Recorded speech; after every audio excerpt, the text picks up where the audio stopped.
Hey there. Yeah. Hey, Jana, how you doing? I see you're growing a COVID beard. Oh, yeah, but I shaved. I actually got a haircut today. So, Oh. hey, Shirley. You're muted. I'm unmuted. Were you on a bar on McDougal Street the other night? Right, the way I'm acting, I should have been, right? I walked by and I didn't quite recognize you with all of your. Oh, it wasn't me. I'm pretty sure you're at a table with 3 other people. Nope, No? no. So how many participants do we have now? We've got 18. 18. Let's take a look. Do we have enough of a quorum? I think we do. 2, 3, 4, 5. We have 9 committee members.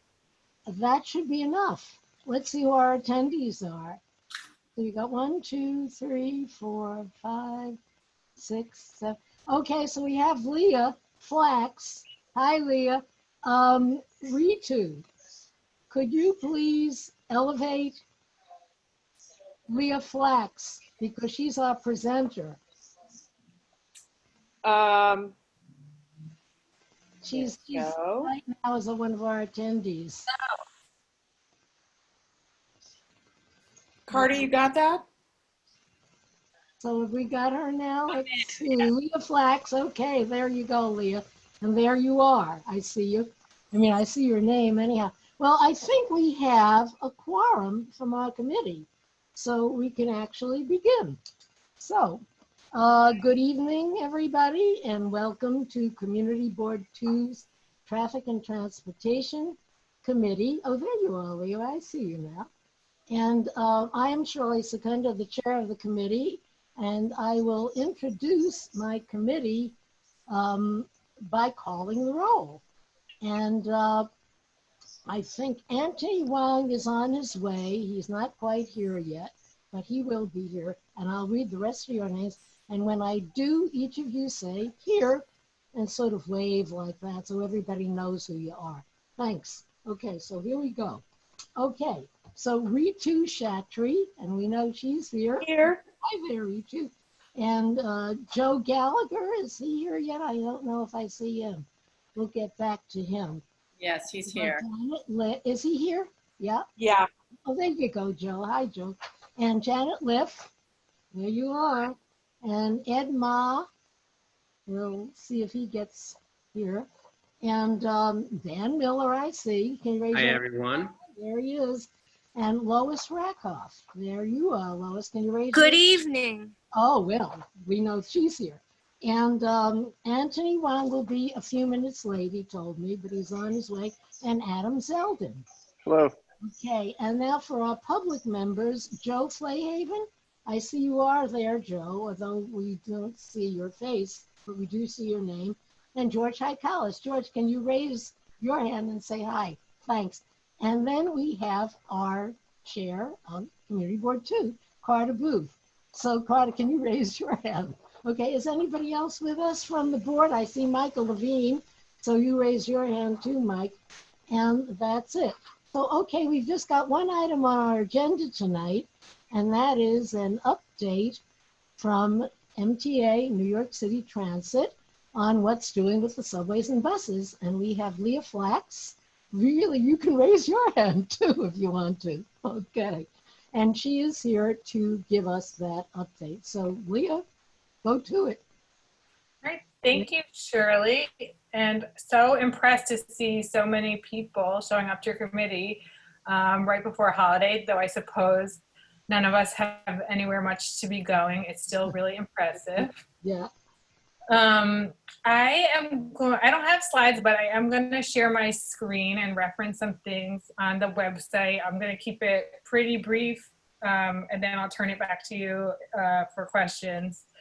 Okay. I was just wondering before I started, maybe with a show of hands, I know only the board can be seen, who has ridden the subway in the past 2 weeks? With a show of hands. You got somebody. And who has ridden the bus we see you, Janet. Who has ridden the bus in the past 2 weeks? Okay, just wondering. So, and we got a hand from George. We see you there. Okay, so some of this is, anyway, let me jump in. That's just good to know in the background. So let's see if, oh, it says host disabled attendee screen sharing. Is it, it's not, I'm just gonna use the website, but is it possible for me to share my screen? If not, that's okay. Is it hosts? I'm not hosting, so I don't know. Is it possible for her to show a screen? I think if we elevate her to a co-host, she'll be able to share her screen.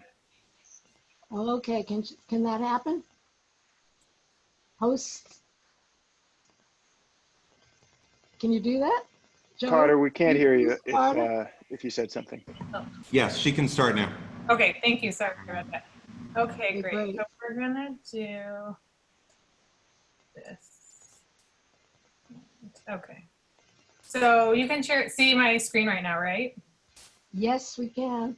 Okay, so I'm just gonna be referencing some things from our website. If anybody hasn't been on our website, we do have a dedicated page called new.mta.info/coronavirus, and really, really great resource for everything that's going on. So maybe just to start, who's riding the subway? Where are we with subway ridership? We are updating this with daily ridership numbers. So basically from this dashboard, you can just see the past week. We have about 20% of normal ridership, and that's up from maybe 3 to 5% during the peak of the closure. That's on subways. On buses, we're at about 50% of ridership. And so we have more people riding buses, and we even had a couple days where bus ridership was higher than subway ridership, which never happens. And there's some different explanations for that. As many folks know, we're only doing boarding through the rear of buses right now, and that effectively makes them free. So people might be riding the bus because it's free right now. Also, you know, people are traveling for different reasons, a lot less long commutes, and maybe people staying local in their neighborhood and just doing errands and taking the bus for that reason. And I'm sure that there could be some other reasons as well. But something to know that we're seeing a much higher return of ridership on buses right now. So right now we are in phase 2, about to enter phase 3. And it is mandatory for folks to wear masks on the subway and the bus. We're asking people to social distance as much as possible, but certainly there's no expectation that people can maintain 6 feet of distance within the system. That's just simply not possible. Right now we are running normal service on the subways and the buses. And the buses are on a summer no school schedule, which is what they would normally be on at this time of year. We are making some changes. How do I move this? Here we go. On the buses to enable front door boarding. And I should say that throughout this entire time, anyone with a disability, anyone requesting to board from the front of the bus is allowed to. You just simply have to request that from the driver. But we are trying to make it safe for everyone to board through the front of the bus and pay their fare.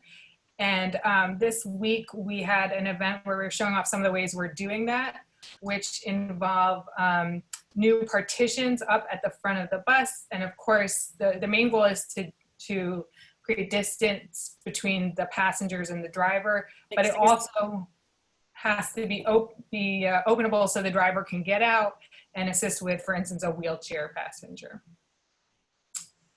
Those are some photos of that. As we are continuing with the overnight closure of the subway from 1 a.m. to 5 a.m. for cleaning of the subway system. And we're also continuing to experiment with different types of cleaning approaches.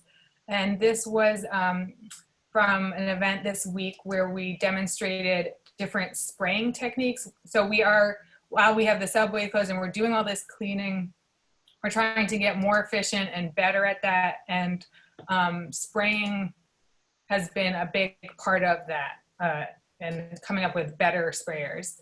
We are still piloting the UV technology, and the results of that are still outstanding.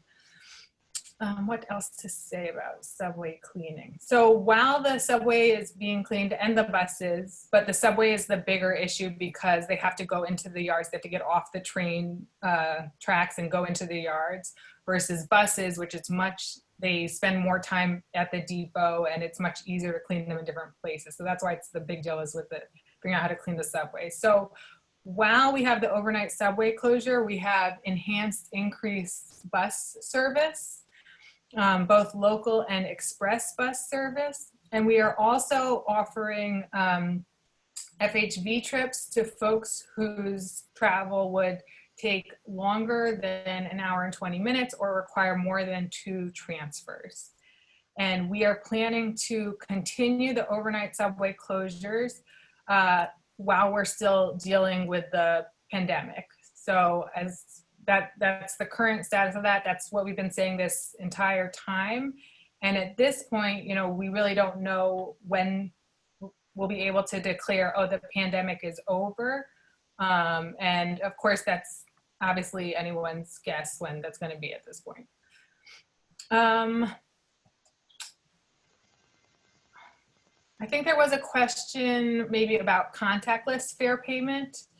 So I just wanted to mention that we're still rolling out Omni, and that is still an option. MetroCards are always still an option, but we plan to have Omni at all subway stations and on all buses by the end of the year, and we're trying to accelerate that.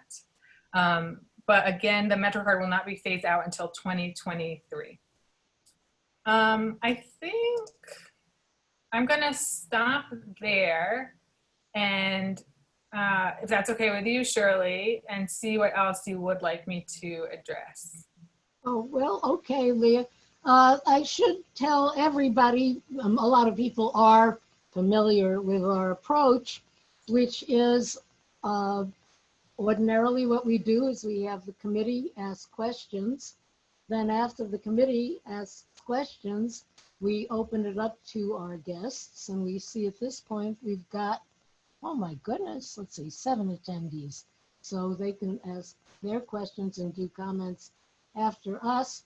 So we could start that way, unless, Leah, you had said that you had some other information about future plans. You had a 13-point plan, you said. Would you want to say anything about that now, or do you want to wait on that? Sure, just that. So there was a 13-point plan put out when we entered phase 2 on June 22nd.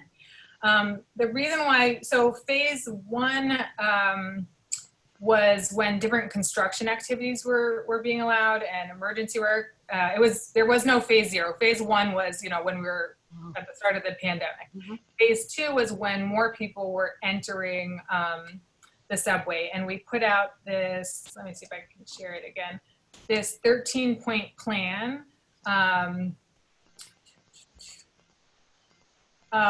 So that's when we started increasing subway service to accommodate increase in riders. And also we were able to do that at that time because that's when we had few, in the height of the pandemic, we had a lot of operators out. So we would have to cancel service because we had no one to run it. But with the phase 2 reopening, we had gotten things back to a place where we could run normal service. And it also covered cleaning and disinfecting, testing of new cleaning approaches, mandating face coverings, different things that we're doing to keep our employees safe and our work sites safe, enhancing safety and security throughout the system, deploying hand sanitizer, putting in floor markings. So those are to help people social distance and know where to stand. Stagger business hours. So something I haven't mentioned is that we have been doing a lot of coordination with the different chambers of commerce to do outreach to businesses to try and encourage them to stagger when folks are working so we don't get that typical rush hour peak when the trains are really crowded. We're also distributing masks. I went out and I did that right at the beginning of phase 2 here in Brooklyn, where I live. Working on contactless payments, Omni. We're also doing things to just explore what's going to be the most effective tools to make the system safe, and who else can we learn from, what other systems around the world. And that data dashboard where we're showing daily ridership numbers, just because people are interested, and also to help folks plan their trip and think about crowding.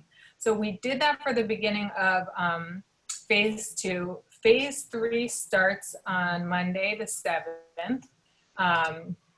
And to my knowledge, we do not have a 13-point plan for phase 3. It's a bit less of a dramatic change, because when we went from phase 1 to phase 2, it was really, phase 1 was, only healthcare workers and people who had to travel around the system. And phase 2 really opened it up to a lot more as businesses were doing takeout and different things. And with phase 3, we're going to have a new introduction of more office workers, but it's less of a dramatic shift from not having full service to having full service. I could be wrong. There could be some press releases over the weekend. I don't know, but we don't have a formal, here's what we're doing differently for phase 3, except to say we are ramping up some of our communications to customers to make sure as new customers are entering the system, they understand proper procedures in terms of wearing face masks and social distancing. So I think that's the main task that we're focused on right now. Right, okay, thanks. So, as I said, our routine is for the committee for us to ask their questions.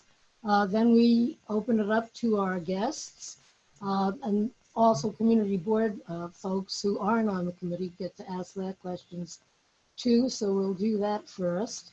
And then after all that, we'll go into business session and just decide whether we want to do a resolution, whether we want to do a report. And that's about how the meeting goes. Now, I guess that mostly everybody is aware now that you can hit the button under the participant category to raise your hand, which is in the lower right-hand corner.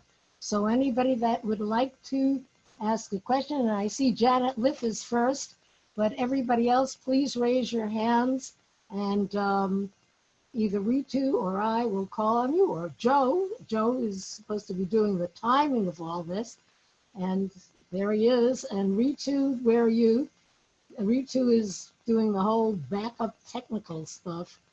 Just Sorry, I taken my video off because my internet is so unstable. Well, but we know you're there, so thank you for backing us up, Ritu, and Carter is doing the further backup. So we've got Janet Liff first, and then Lois Rakoff. So Janet, you're on. So I don't know, I mean, you came here with a very specific presentation, but obviously buses are very important right now, is feeling safer, relieving subway pressure, and we want to avoid workers driving to work, which creates pollution, which makes us all sicker. Are you, how involved are you with getting dedicated bus lanes? I mean, for the MTA, because there's a plan now to have Fifth Avenue from 34th to 59th to be a busway. I mean, there were half a dozen busway plans. Can you speak to the status of those? So we also recognize how important public transit is going to be in terms of making sure we don't have tons of car traffic as we return. And our interim president, Sarah Feinberg, called for 60 miles of new bus lanes. But it really is DOT's jurisdiction and decision about where and how those happen. We are really excited about the ones that they are moving forward and participating in all those planning efforts with them and supporting them in their community outreach. So the Fifth Avenue one, which just had their community advisory board, I think they're calling it, but it is a DOT-led process, and we are supporting it. Right, okay. So we Any all, time frame on any of these things? That would be up to DOT. Okay, thank you. right. So, you know, I just want to follow up with what Janet asked too, Leah, which I guess means that there really aren't any hard and fast plans for any additions to, say, bus lanes in CB2 at this moment. There weren't any in the DOT plan, so I think that would be a no. Right, okay, and then Lois Rakoff has some questions. Yes, I have 2 questions. I read, this is regarding the vending machines. I read that the MTA is distributing free masks and sanitizers, and yet there's vending machines that seem expensive, and I was wondering why you have the vending machines instead of just giving out the free masks and sanitizers. Hi, Lois. Yes, that's correct. We're giving out free masks and hand sanitizer. I think we're going to continue. The hand sanitizers are throughout the station. The masks, you go to a station agent, to a booth, and you ask for a mask. The vending machines are a pilot. So there are 472 subway stations, and we are piloting machines at 10 of them.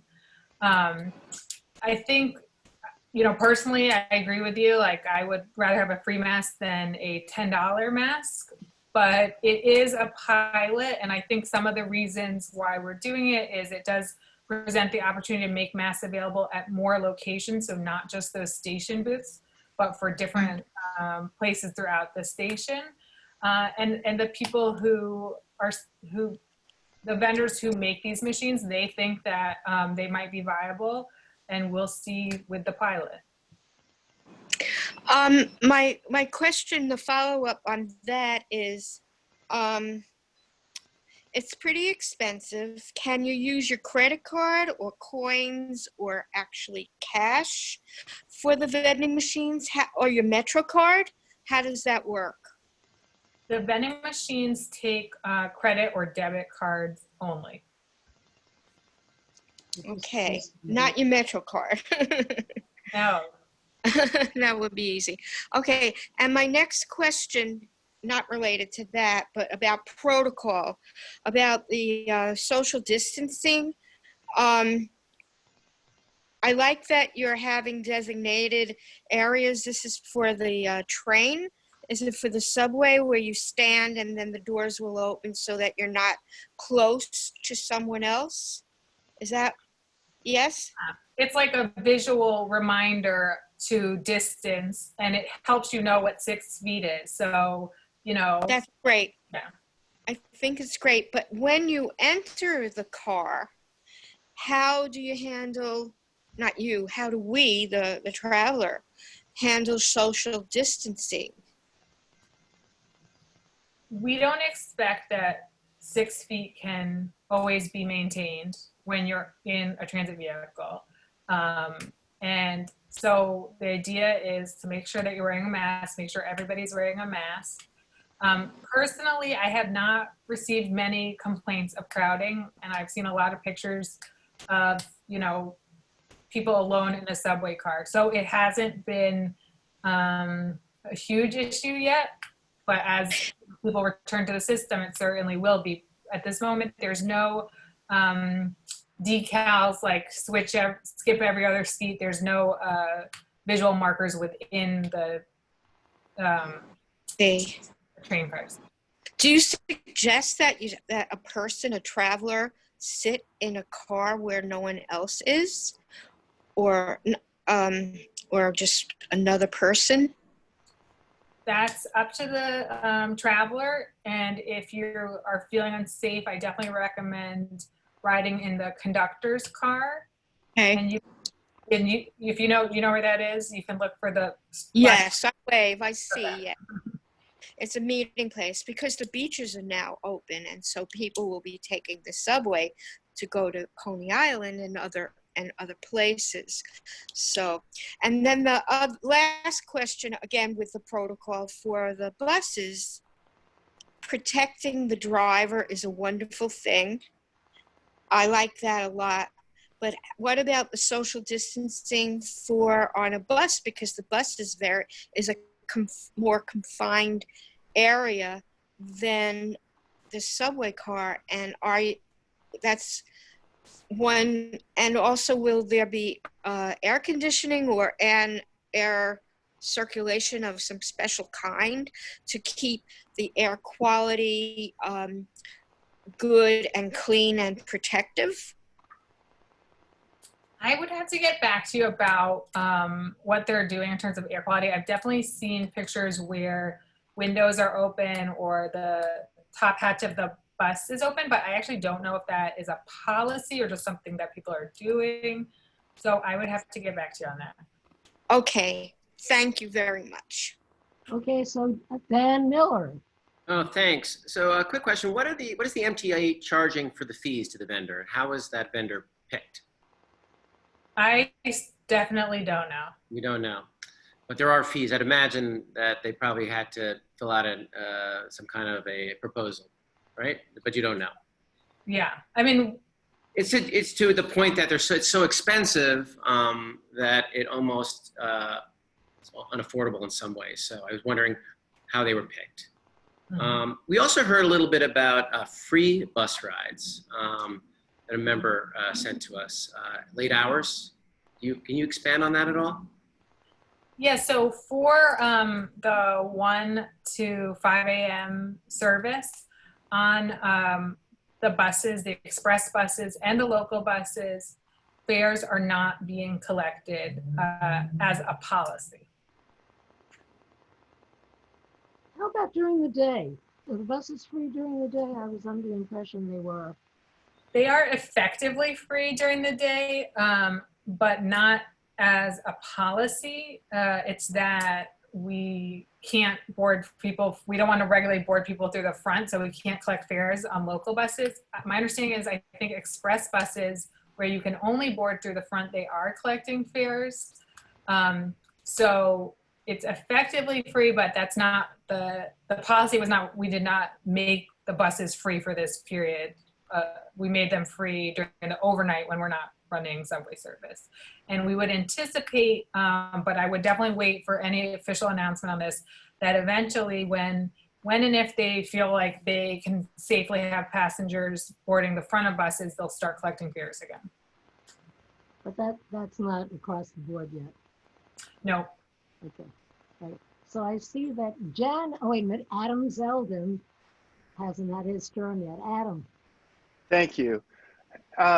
So as we're considering kind of the return to 24/7 service, are there plans in place to allow for the continued deep cleaning of the subway cars? So I don't know anything like official about that. We're so much in the moment and trying to respond in the moment, but I think as we get further along in this, we're going to learn so much about cleaning subway cars that an approach to what that would look like while maintaining 24/7 service, maybe we don't know exactly what that looks like today, but maybe in 6 months from now we do. So that's like my unofficial answer. Okay, anything else, Adam? Okay. No, thank you. Okay, and Michael Levine. Hi, I have a question for you relating to the future. You mentioned that the transition away from the MetroCard will occur, and I think you said somewhere in 2023. Can you tell us how that will work for those of us who have MetroCards? I have a senior MetroCard, which is automatic withdrawal from my checking account, so I never even go to a machine or a booth. How would it transition, and I know this is way off in the future, in 2023, I believe you said, from use of MetroCard to use of the new system. Has that been worked out yet? I guess just to give you a broad sense, basically they have a phased approach, and there is a website for Omni, which is OMNY, that really lays out the phased approach. But the way I would just describe it generally is right now they are rolling out machines across all the buses and all the subway stations, and they have not completed that yet. Once that's complete, there's going to be a pretty significant period where you have an option to use your Metro card or use Omni. And during those times, that's when they're going to figure out how to make Omni compatible for all of the existing Metro card products that we have. So right now, if you use Omni, you're paying per ride. Whereas we have unlimited Metro cards, we have senior Metro cards, we have reduced fare disabled Metro cards. So eventually all those different types of MetroCard products will be integrated, introduced into Omni, and only after that's completed in 2023 will the MetroCard be phased out. But exactly how that's going to work, I don't know, but I would say whatever you're doing now with senior MetroCard and automatic balance increase, whatever, you will have that option. So the same option would exist once we have Omni. It's just we would use our cell phone instead of the Metro card.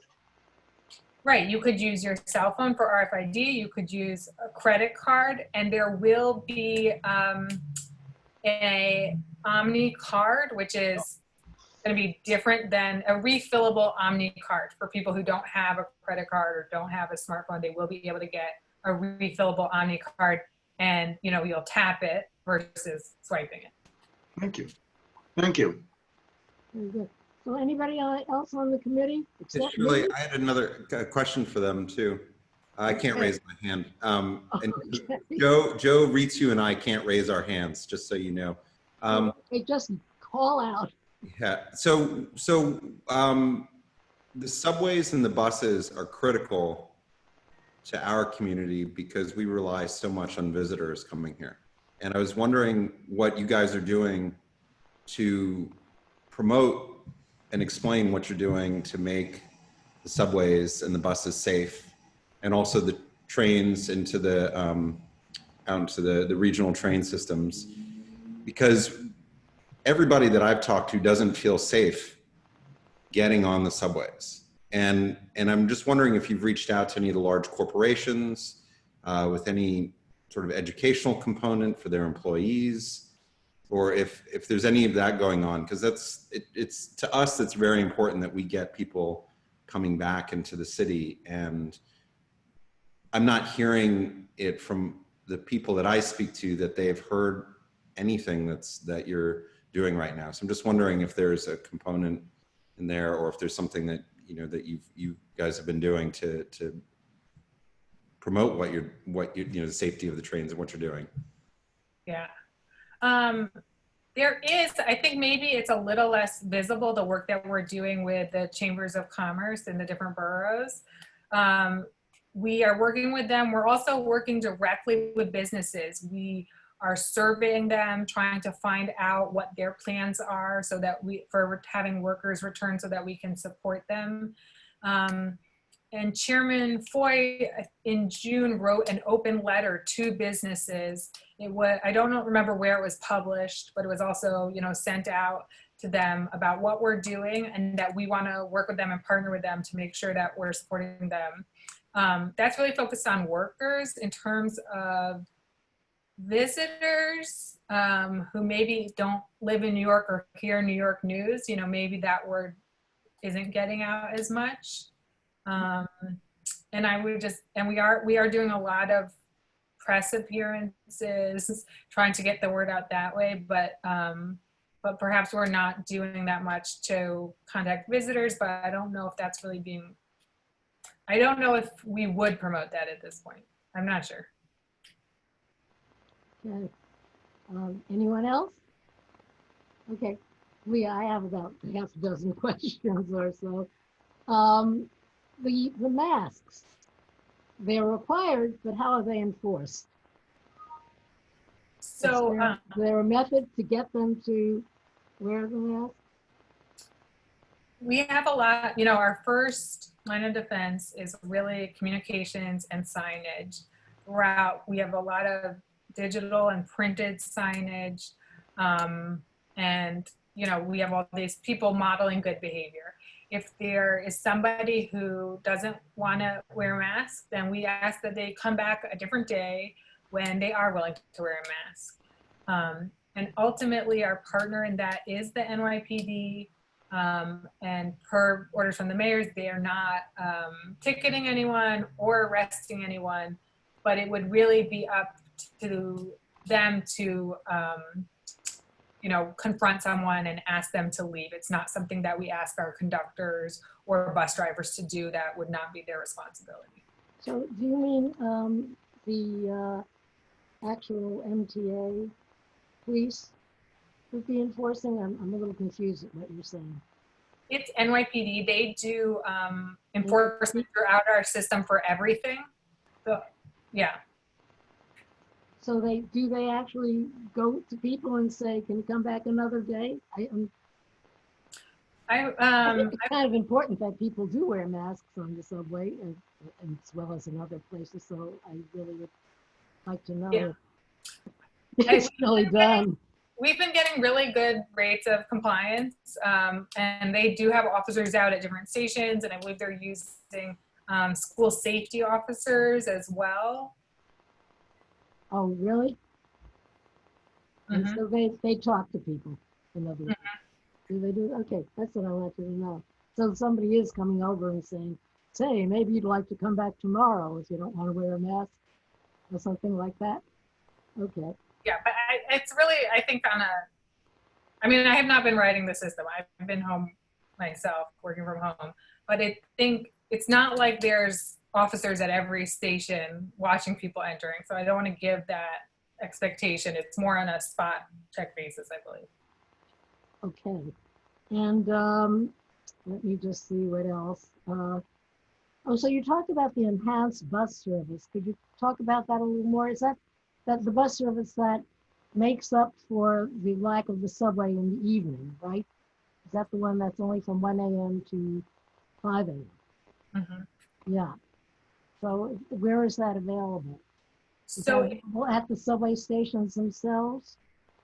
basically, we've increased frequencies on different routes especially routes that parallel subway lines. Mm-hmm. And we've greatly increased express bus service, overnight express bus service, which was usually not so common. Okay.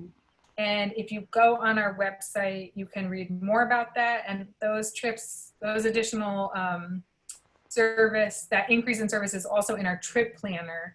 So if you go in the trip planner and put in a trip that's, you know, between the hours of 1 a.m. and 5 a.m., you will see what that looks like for that specific journey. Okay. And so the fare paying procedure on both buses and subways is the same. You pay at the turnstile, in other words, with your Metro card or your new Omni card, correct, on the subway? Mm-hmm. And on the bus, you don't pay. So, and how about those folks that do board on the express buses in the front? So they would do the same thing they do now? My understanding is they are paying, but I'm not entirely sure.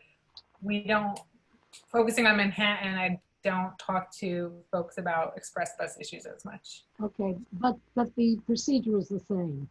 They're using. Yeah, because they only have a front door on the express buses. But in the subway and buses, it would be the same procedure, in other words. You've got the little place where you put the card and that registers. That's what I wanted to know. Mm-hmm. And we had talked about one of our board members asking about the less crowded times of day. And you said that there were no studies done on that yet, but that LIRR actually had an app. And so to follow through on that, do you think there may be an app in the works for the subway and buses to let people know when it's maybe a little less crowded? Of course, if everybody knows if it's a little less crowded, they'll all come at that time and then it'll be crowded. But anyhow, is there anything in the works on that? I really don't know the status of it. you know, we're very interested in providing that information to customers. We're very interested in folks staggering work hours because that can go a long way. You know, in normal times, the difference between a peak crowded train and midday train is, you know, it's a huge difference. So if we can spread that out, it would be great. And if we can help give people signals about when to ride, we'd like to do that. But I really don't have any estimate for when we would have that. And I would just advise people to check the website or use the app before they're going.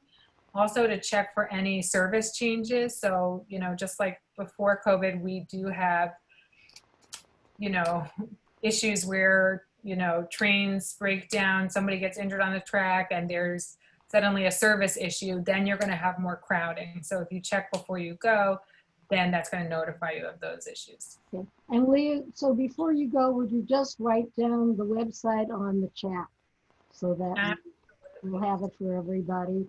And maybe, do you want to just say it again, what the website is? Sure.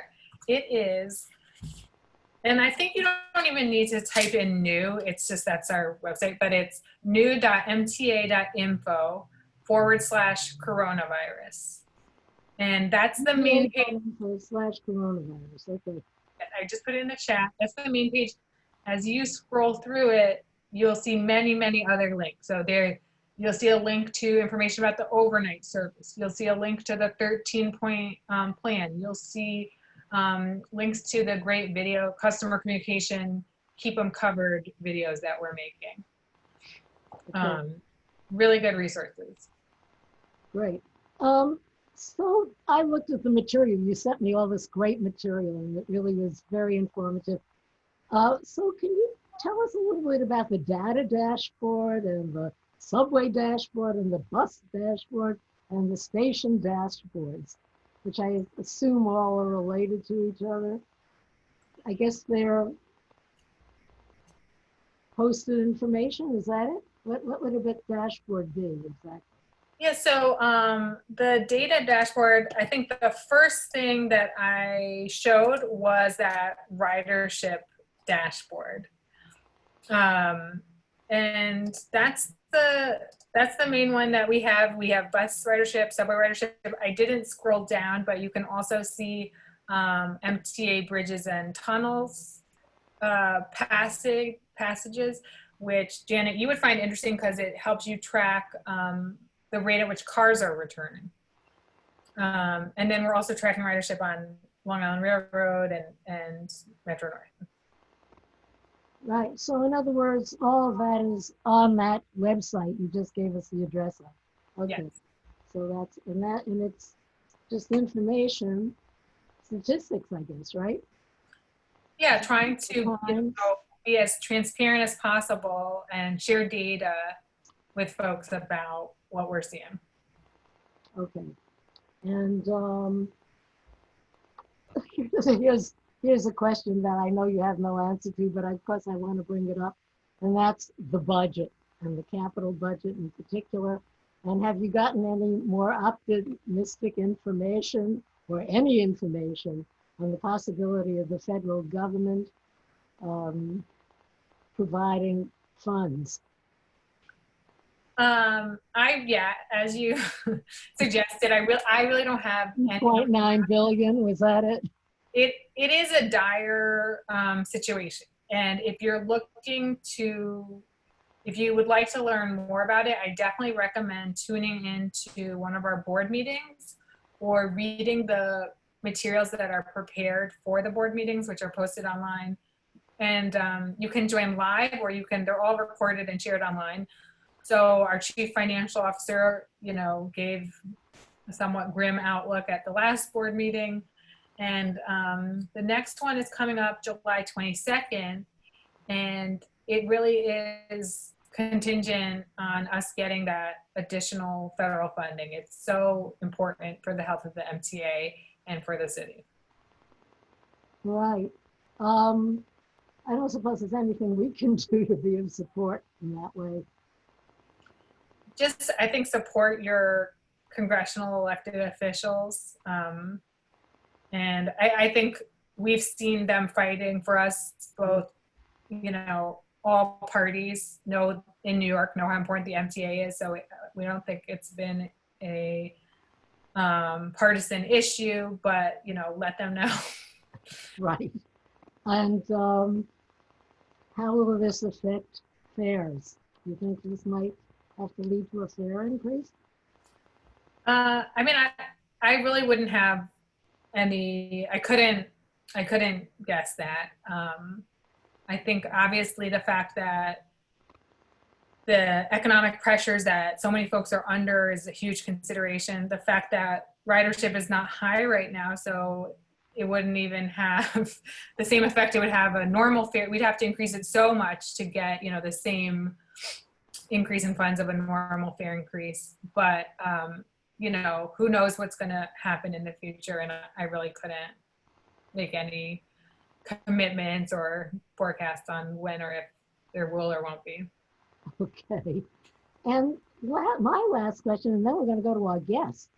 Your material had referred to moving toward 100% scanning of e-tickets to monitor travel patterns and ridership.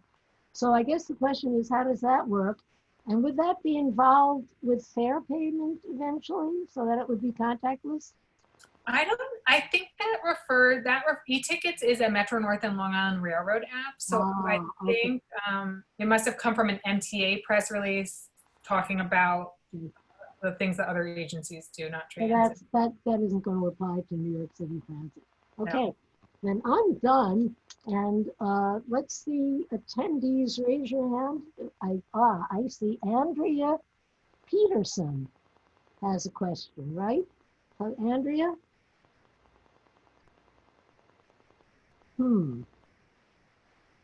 Andrea, you might have to unmute yourself.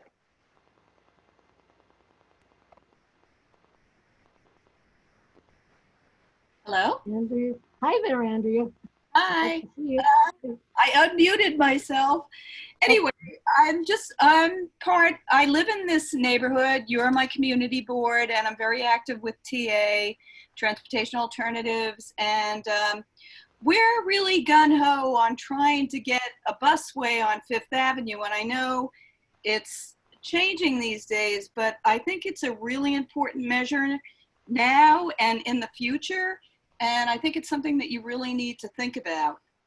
So anyway, I'm just putting my my support behind that, along with many other people, even though I know it sort of has become a dead issue. But I think it's something to really consider. Any comment, Leah? Well, my understanding is it is happening and it's on DOT's list. But maybe I believe the extent of it is 34th or something like that to 57. Mm-hmm. So maybe you're referring to coming down to CB2, but this is the busways are really DOT's jurisdiction and not my area. Okay. Andrea, I guess I should tell you that something like that, if it were a real proposal, would go through the community board, and there would be public hearings and discussion. Yes, and we're also very involved with trying to do certain things on Canal Street and connecting the bridges and making it much more feasible for people to come back and forth from Brooklyn to Manhattan and vice versa. So we will be doing that in the fall if we have a chance with a group of people. So just wanted to let you know. Okay, thanks, Andrea. You're welcome. Thank you. Anybody else? Oh, hey, now we've got Ellen Azarin. I hope I pronounced that right, Ellen. Hi, can you hear me? I just unmuted myself. I hear you. Hi, I have a very simple question, actually. Okay. Ellen, what's your simple question? You're muted again. You're muted. Can somebody unmute Ellen? Ellen, unmute yourself. Okay, can you hear me now? Yes, we do. Okay, I'd like to know which is the authoritative app to put on my phone to get the best information about MTA, because I have on my phone now 8 different apps. Oh, right. So that's great. When you said simple question, I got scared, like this is not a simple question. But The official app is the MyMTA app. And this is what, oh, actually you can't see it because I have a fake screen. Sorry, I thought I was showing it, but it's MyMTA. And it's on. It's got a blue background and it's got my in yellow and MTA in white. Yes. That's That the one. Mhm. That was a simple question, no? It was, yeah. It was, but an important one, I would say. So anybody else have any kind of Yes, this is Ed, there you go. Ed. yes. May I ask a question about? Could you, Andrew? Could you elaborate on the project, the future project upon Canal Street and the Manhattan Bridge, please? Sure. Can you hear me? Yes. Okay, thank you. Well, we've been involved with working on Canal Street, and CB1 put a resolution to DOT regarding making some changes, including widening sidewalks, changing the lighting so it's easier to cross. We've gotten Margaret Chin support, and there have been a lot of accidents in that area, and quite a few people have died crossing the street, particularly Cedar City. I'm sorry to interrupt, Andrea, and I'm sorry, Ed, but we're we're addressing questions right now to try. Okay. We have a guest here who's I'm sorry. At your beck and call about transit. Okay. But we can discuss that perhaps in the At fall another time. along the way. Okay, that's Thank you, Andrea. That's You're welcome. Another day. You're welcome. Thanks. Okay. Okay, thank you, Andrea. Thank you. No problem. All right. Well, then, if nobody One else last question, has any Shirley. other questions, what, you have a question? I had one last question. Okay, Can you tell us the status of fair fares? Oh, excellent. The status of fair fares? It's a great question. Fair Fares is a city-run program. And so MTA really doesn't, we don't even administer it. We don't even hand out the Metro cards. And it's really up to the mayor and the city. And I do think that there was some news about it with the new budget negotiations, where the city is going to be putting less money towards it, which we are certainly very disappointed in. And you know, we don't support it, but it's not our program. Right. Yeah, anybody else? Okay, well then, thank you very much, Leah, for joining us, for educating us. And I guess we're gonna go into our business session. And I'm just wondering and asking the committee, what are your thoughts? Do you think we need to do any kind of resolution? Do we just want to do a report? Anybody of our participants? Well, anybody raise their hand and make a comment? Oh, there you go, Janet. Yeah. I mean, the 24/7, you know, I mean, I don't see us necessarily passing a resolution, but if we were, I would want to encourage them, you know, the MTA to resume that as soon as possible, you know, subject to figuring out how to clean the cars. Yeah. But I don't know that this group has an appetite for a resolution. So that's cleaning the cars and the nighttime service. But I think they're pretty aware of that, huh? Okay, who else? I saw Lois. George Hicalis here. Oh, Lois has got a hand raised, and Adam's Yes. next. If anybody else wants to Lois goes? raise your hand. Lois goes? Lois, Can you hear yeah. me? Okay. Yep. In regards to a report as opposed to a resolution, I'm in favor of a report because it would be factual, and the information that we got this evening will be read. But when you do a resolution, you Shirley, when we do a resolution, you stand in front of the Zoom and you give the resolution. And with a report, it's just a report, and you don't stand in front of the community board at a full board. But that being said, I think we should have a report. Okay. and that the report with this information should go out to the community. Carter, if on the report, we could distribute the report to our full community. Yeah, we can also we can put the MTA link right into our next mailing too, which I think it's got a lot of good information right there. I mean, that's Okay. Yeah. a good way to just make sure people are aware of what's going on. Yeah, very good. It's really important, obviously, for our community just to get people moving again. So true. Shirley, this is George. Okay, so we've got Adam, and then we've got Dan. So Adam, what's your thought? George? I can defer to George if he's having trouble raising his hand. Oh, George, are you having trouble? You go first. I'm having all kinds of trouble, but I just have a question, a comment if I can, but put me in the order in which you want me to speak. I'd like to say a word or two. I'm happy to defer. Go for it, George. All right. George, want to tell us something? A goodly part of this discussion was about the fact that we have free public transit for buses right now, which it is 1 million people using that a day, 1 million rides. There are Kansas City struggled and now has free bus service for 20,000 people or something. This is, by New York standards, always huge. What we have is the largest free public transit bus service in the country by far.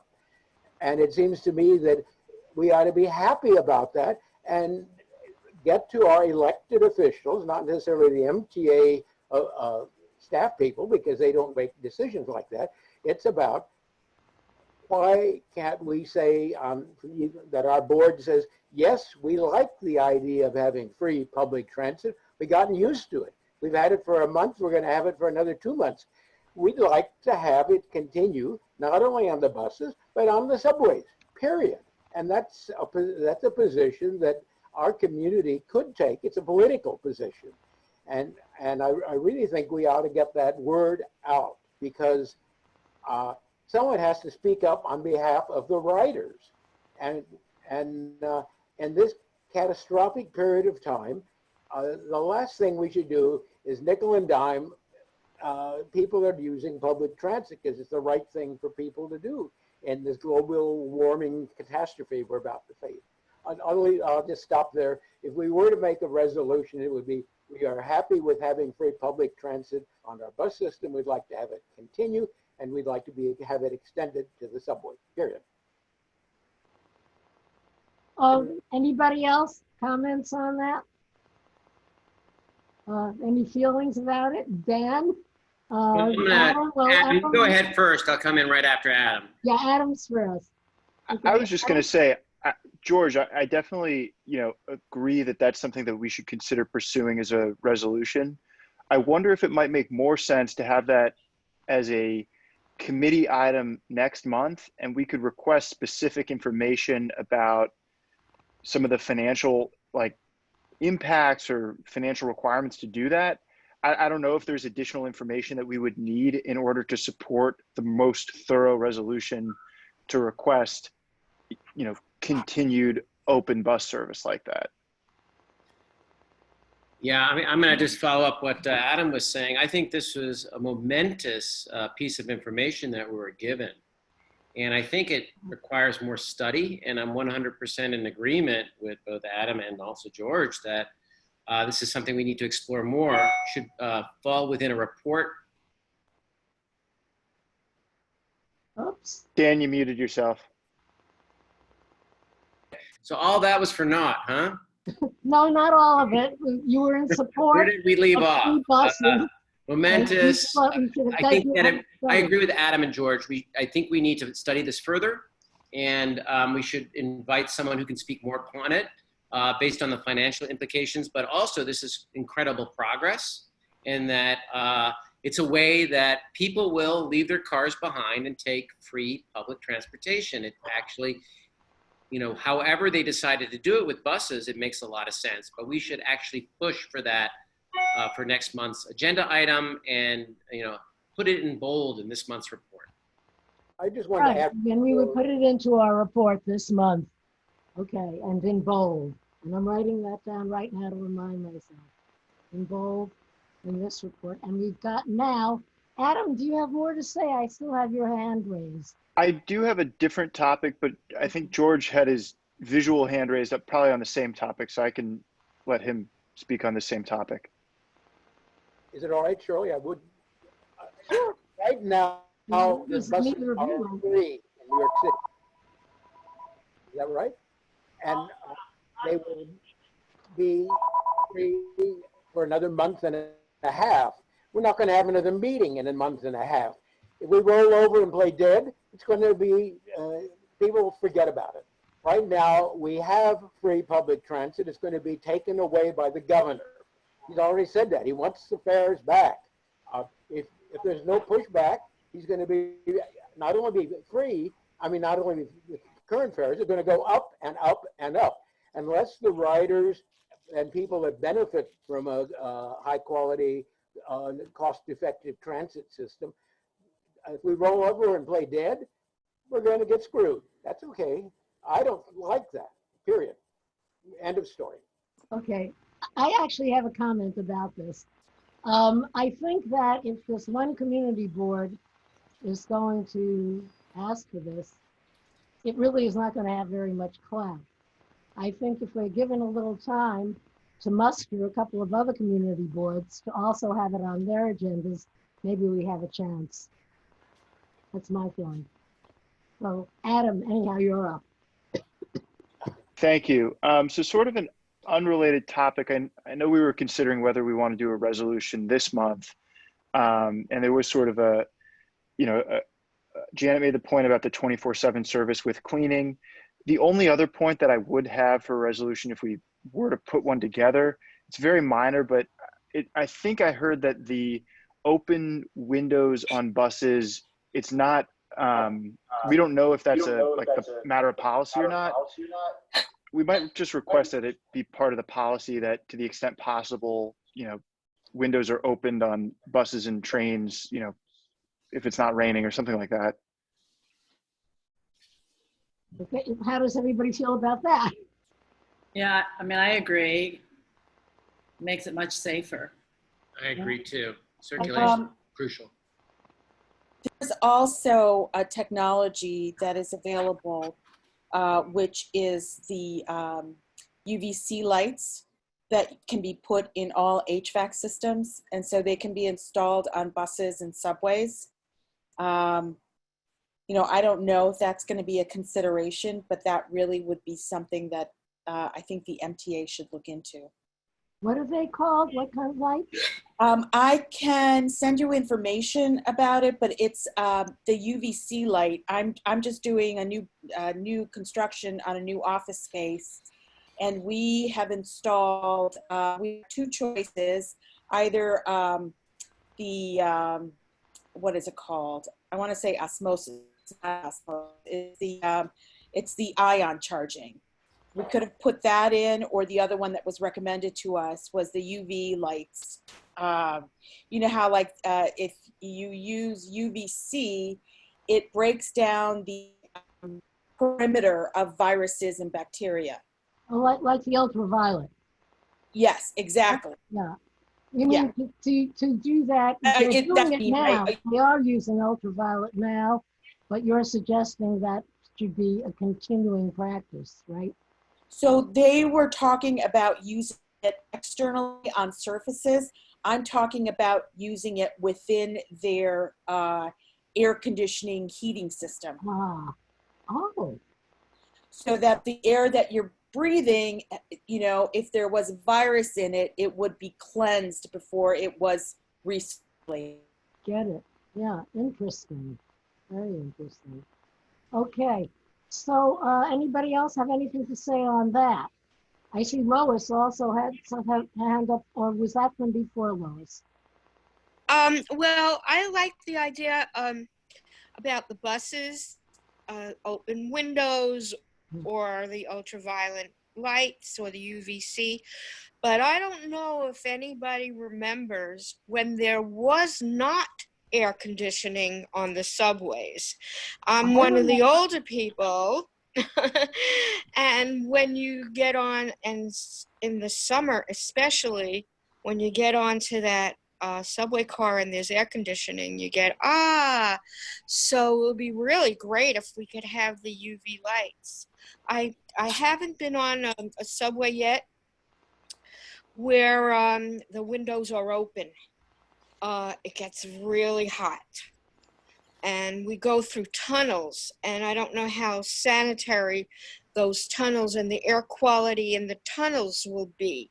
So that's something to think about. Interesting. Yeah.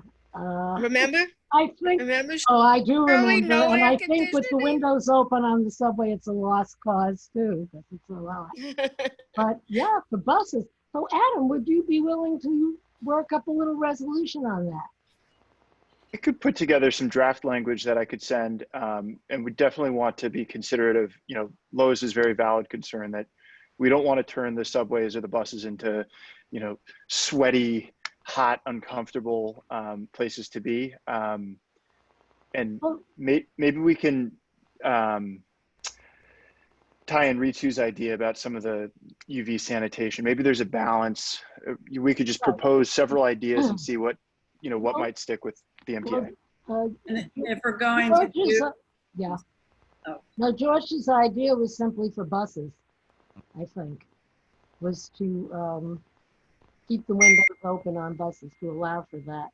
And that was your idea originally, I thought too, not on subways. So if we could just stick with a resolution for the windows being open on the subways, does everybody agree? well, the windows on the buses, Say no?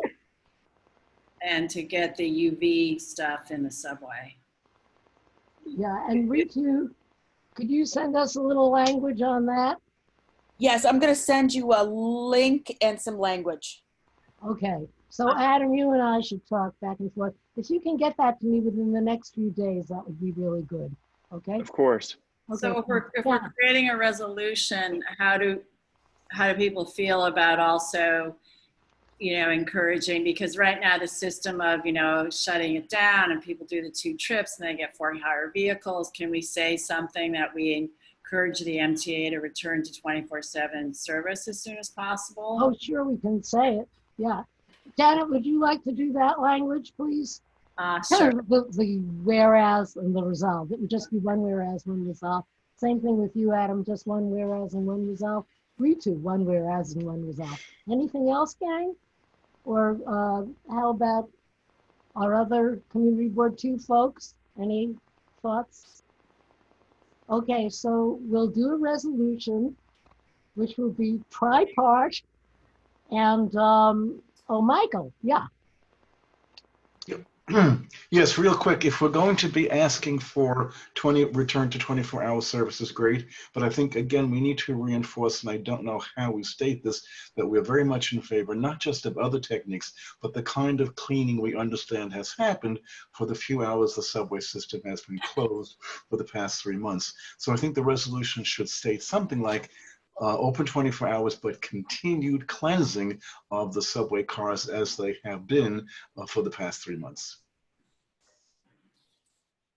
Yeah, and I wonder how they do that. Leah, do you have any ideas about that? That if we do go back to the full 24-hour service, what will cleaning look like? That's an important point for us to ask. Do you have any idea? I don't, because one of the biggest challenges is getting access to the train cars when no one is in them. And the problem is the trains go out, and unlike a bus that has to stop to get fueled, the trains keep going. And so there is some cleaning that takes place at the end of line stations. But it's really the overnight closure of the subways that allows the cleaning of the insides of the train cars as well as the subway stations. Well, I guess we could say something like, and I'm just asking, Dan?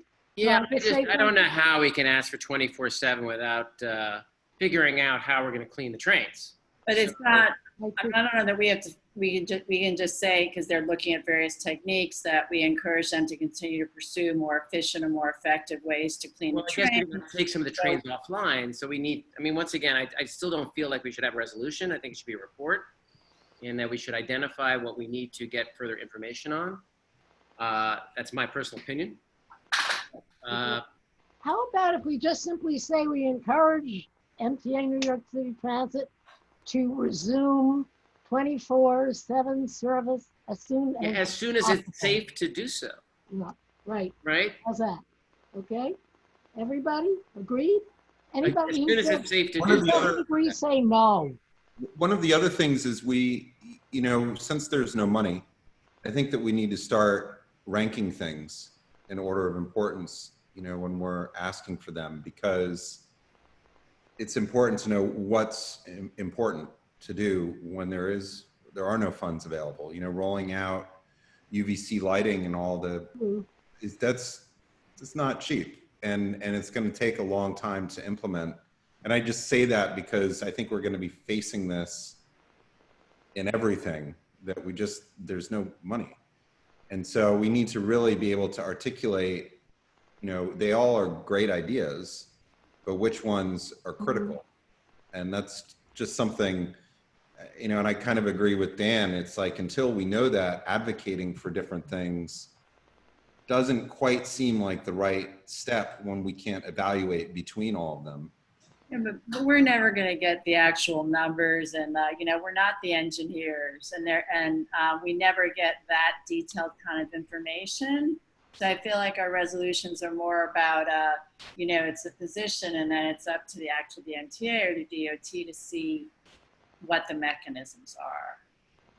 Well, again, I guess we could word it in the sense of, please consider this, which does not mean that they're going to be able to or not, but perhaps at least we've gotten our asks across. I don't know, how do other people feel about that? It's true that these are, you know, some are more important, some are not. I mean, certainly leaving windows open on the bus is not costly. Is it useful? Maybe, you know? Maybe it's more asking, will you please consider? And I see that William Benish has raised his hand. William, where are you? Hi, thank you. Just had a quick question for Leah with regards to once things get back to 24-hour service, is there a possibility of running shorter trains, like fewer cars during the overnight hours and cleaning the rest of the cars or something like that? Is that a logistic possibility if we're trying to find ways to clean cars when we're back to 24 hours? Hi, William. I really don't know that much about the numbers and logistics of getting trains in and out of places where they can be cleaned, and if, you know, reducing the number of cars would be enough or not. I don't know, but the more technical heads are definitely on top of those kinds of issues, but I don't know. Okay, thank you. Yeah, well, actually, that sounds kind of interesting. I mean, that's something that we also could ask for. I mean, these are ideas to consider. This doesn't necessarily mean that MTA New York City Transit is going to implement anything we're asking for. But, well, let's go through them again. I mean, William, that's kind of an intriguing idea, at least to me. I'm no technician, and I don't know how it exactly would work. Yeah, I don't know the logistics of it, but to ask to explore. What do you think, Anne? It seems though that, Leah, maybe we're talking about staggering the trains so that some of them can get clean. But you were mentioning that the buses are so much easier to get clean because they go into depot, and taking trains offline is much more difficult. So it'd actually be a logistical, it'd be more complicated logistically. So that's why, yeah, sure, we can recommend such a program, but we're not really the experts on the mechanics, the engineering of how the trains work. Okay, well, you know what I think I'm going to do? I will mention each of these recommendations, and then everybody raise your hand if you're in favor. And so the first one was, yeah, keeping the windows open on buses. at least in hot weather. How many are in favor? Raise your hand. It's just 2, 3, 4. Anybody else? Adam would be, right? Yeah, raise your hand. 5. This would be committees. Wait, So what are we voting on? Sorry, Shirley. Right now, we're simply voting on keeping windows open on buses when it's hot. And not the train, not the subway. Train. This is just buses. Okay, yeah, yeah. Okay, so that's 1. Windows open Okay. on buses. I'm gonna write. I vote yes. Okay, so I think I've got the majority on that, on buses, and everybody on the committee is unanimous. Okay, so that will do. How about the ultraviolet within the air conditioning? We've got 1, 2, 3, 4. It's about half these. Oh, we got Ed also. That's I mean, we have to look at as to sell this, to pitch this idea. We likely have years of this virus. The same. Okay, Dan's against it, so that's. I'd say I'm neutral on it. It's not that I just think we need to get more information. To Carter's point, what's the cost? And if we decide to invest in that, what else do we lose? I mean, to me, we're not looking at it holistically. Okay, well, let me ask again. All those in favor, raise your hand. There were a lot of people raising their hands before. That's 1, 2, 3. And that's it. So I think that's out. Okay. All right, then, so the UV is out. Shirley, there's actually Lois raised her hand, Adam. I did. I can't raise my hand somehow.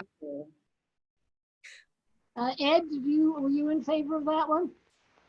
Yes. Okay, so that's everybody Yes. except Dan, right? How about you, Joe? And I just want to point out that I think those units are less than $1,000. Oh, okay, so the UV passes. There was 1 against, one neutral, I guess. 1 abstention? You want to say an abstention? Call it an abstention, yes.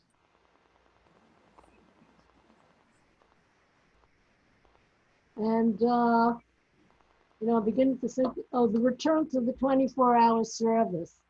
I think we've said that needed a little more study.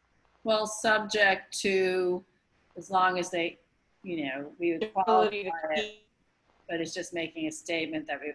Or just say that as soon as possible. Would you be in agreement to just say as soon as possible? As long as it's safe and the cars and are. I have a question over here because it generally is probably low income travelers more if it's closed from 1 to 5. Is there a possibility to have those hours staggered on different lines? Yes, that hours staggered on different Share lines. the burden. So we could say, whereas as soon as it's safe, we like it 24/7, but short of that they should stagger the closings. I could do something like that. Okay, raise hands if you're in favor. I think we got the whole committee on that. Okay, so we've got the 24/7 unanimous. Okay, was there anything else? I can't remember. Free buses. Oh, the free buses. Free buses. No, that was, we were going to say we were going to do a study. Oh, right. At our next meeting. So is it just those 3 or was there, let me just take a look at my notes here and see. And open windows we've got UV light. Lois made a good point. I didn't follow it up, but she talked about should we ask about maximum occupancy on buses? Because there isn't social distancing, but how many passengers should be riding buses that are safe? So how would we phrase that? To investigate? To investigate safe bus riding with maximum occupancy. So we might need more buses on the road. That's a investigate great point. and establish. Because, for example, when they're opening up restaurants, they're doing it first at 25% and then later on at 50%. Why wouldn't that apply to every closed space, such as a bus? Right. So right now there are no figures. Is that correct, Leah? I think Leah left us. Leah? Yeah. She's here. Is she here? Sorry, I'm still here. Sorry. Oh, okay. So right now, there's no such thing as a maximum occupancy figure for buses. Is that correct? That's correct. We are monitoring crowding and keeping track of that as we normally do, but there's not like a threshold, and it's not, you know, and I just to point out that, you know, it's considered an essential service. So just like hospitals can't have only 25% capacity, like transit can't be at 25. I think that's why it doesn't exactly apply that we could just be at 25% capacity. So how do people feel about it? Can somebody speak for, who spoke for it in the first place? I mean, I think we should recommend maximum occupancies on buses. You And mean so actual, that it may Rather require than more buses. dictating what it should be, but to different kinds of buses, investigate. different occupancy, right? Yeah. In order to carry through social distancing in the safest way possible. And then what happens? Then the bus pulls up and says to you, you've been waiting for 20 minutes, and then the bus says, sorry, we're full, wait for the next bus. How does that work? Well, maybe we should say increased frequency also. Yes. Okay. Bigger buses, more frequency. It's kind of, it's a few phases, right? It's investigate what's the safest maximum, establish the safest maximum on the bus, right. Adjust service to accommodate ridership demands in order to, you know, go, you know, have full service with this maximum. Good wording. So everybody agrees on that one? Hands up, please. Janet, you agree? You know, I think it's very, I mean, I might abstain only because it's so complicated, because sometimes you get maximum occupancy, but for a very short period of time. And, you know, all these things factor in because people come on, they come off. So if it's, So somebody would have to enough of a vote, I just might abstain. One of them, I think our goals needs to be increasing confidence in the public transportation. And if folks know that these, you know, there's been maximum occupancies put on not only buses, but trains as well, to lessen the possibility of catching the coronavirus, I think that might actually increase ridership. You can't really do it on a subway though.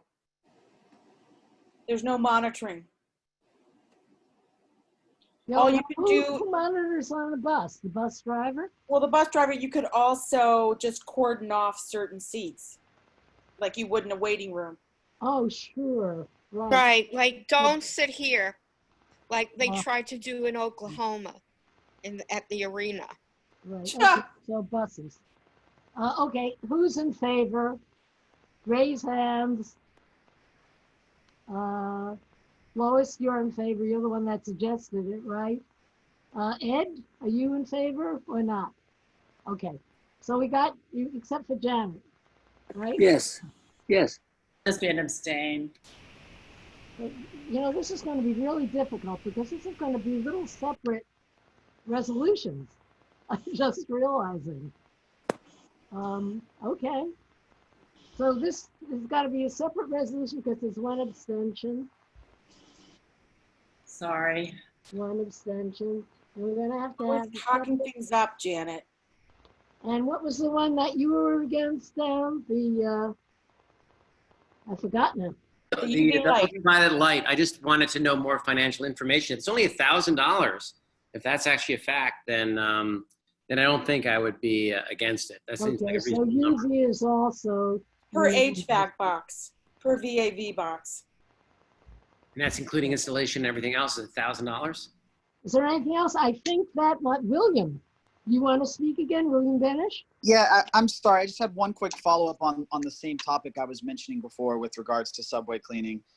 So for Leah, and maybe this is too technical as well, but would it be possible for during overnight service to close some of the local stations and essentially have the trains on a staggered fashion pull into the local stations off the express track and clean them locally in those spots and then go back into service rather than going all the way back to the depot. So I know it's kind of technical, but I'm just trying to think of ways that it's possible, you know, without having to send the train all the way back. So just another last thought I had there.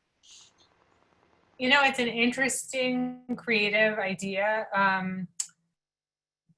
Some of the limiting factors would be that there's only switches in certain places. So where a train can go from a local to express track and vice versa. And they could be, you know, 30, 40 blocks away, and it becomes, you know, logistically very complicated to manage all those trains crossing. Is it possible? I don't know. Okay, sounds complicated. Yeah, I was just trying to come up with something creative, you know, because Yeah, I it know is it's a tough creative. problem. So just a thought I had. Okay, so committee, are we agreed on all these things that we just discussed?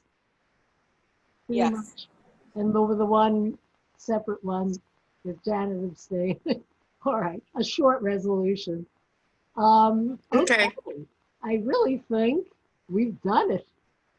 So unless anybody has anything else to say, including Thank you, Shirley. guests, I thank you.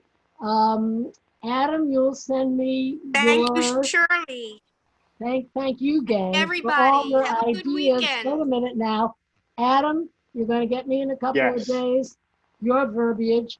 Ritu, you will get me your explanations of this UV miracle. Yes, I just posted it in the chat, but I will also email it to you. Great. Is it too Okay. late for a community member to speak up? Yes, it is. Once, I should have said that really. I usually do, and I neglected to say it, is that once we're in business session, it's just the committee and the board speaking. Okay, it was kind of So a thank you for your compliment, input. actually, so What? I said it was Okay, kind but thank of a you for sticking compliment. around and listening. Okay, so goodbye all, and hey, have a great July 4th, whatever. Happy you're 4th of doing. July. Bye, everybody. Happy 4th of Have a July. good time. Bye, everyone. Thank Bye. you. Bye Thank you. bye. See you Shirley. early. Bye-bye. Thank you.